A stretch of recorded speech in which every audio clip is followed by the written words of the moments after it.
Muling paglipad ng mga anghel. Sa paglipas ng mga buwan, tila naging tahimik ang mundo ng mga Kalinga supporters. Maraming pagbabago, maraming hamon, at maraming kwentong hindi na ipaliwanag.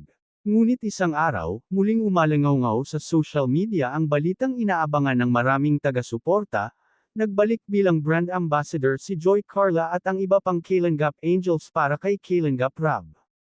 Unang alon ng balita. Nagsimula ang lahat ng mapansin ng ilang fans na tila may kakaibang galaw sa mga post ni Kalinga Prab. Paunti-unti siyang naglalabas ng mga teaser, mga litrato ng kamay, anino, at mga caption na, malapit na, hindi nagtagal, may mga nakakita kina Joy Carla na muli nilang ginagamit ang kulay asol at puting simbolo na madalas kaugnay ng Kalinga. Sa isang live stream, biglang sumulpot si Joy Carla. Bitbit ang ngiti na matagal na namiss ng kanyang mga taga-suporta, sinabi niya. Mga kakalingap, may magandang pagbabalita tayo. Babalik kami. Hindi lang ako, kundi kaming lahat. At doon na nagsimula ang sigawan at tuwa ng mga nanunood. Pagbabalik sa puso ng paglilingkod. Ayon sa salaysay ng mga Angels, matagal nilang pinag-isipan ang pagbabalik.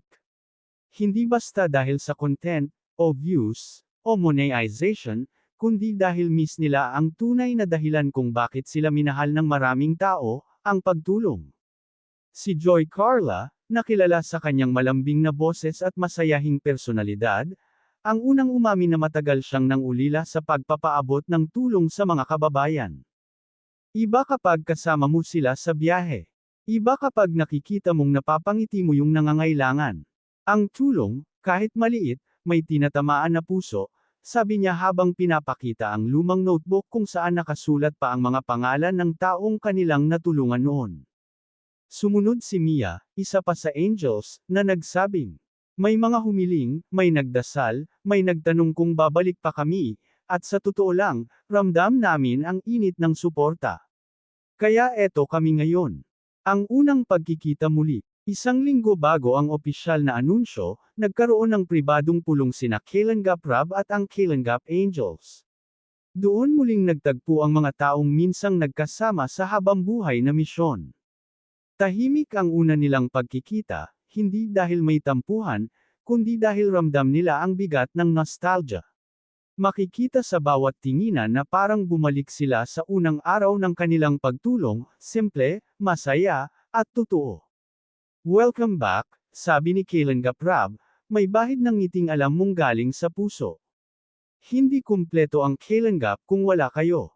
At doon na tumawa ang lahat. Parang nabunutan ng tinik. Parang lumuwag ang dibdib ng bawat isa sa kanila. Alam nilang tama ang naging desisyon. Pagbabalik live. Dumating ang araw ng kanilang unang official live stream bilang muling brand ambassadors. Simula pa lang ay nagsipag-unahan na ang libo-libong viewers. Ang comment section ay punong-puno ng welcome back, Angels. Namiss namin kayo. Solid Kalinga pa rin. Kasama si Joy Carla na nangunguna sa pagsasalita. Naging emosyonal siya habang sinasabi, hindi kami babalik kung hindi dahil sa inyo.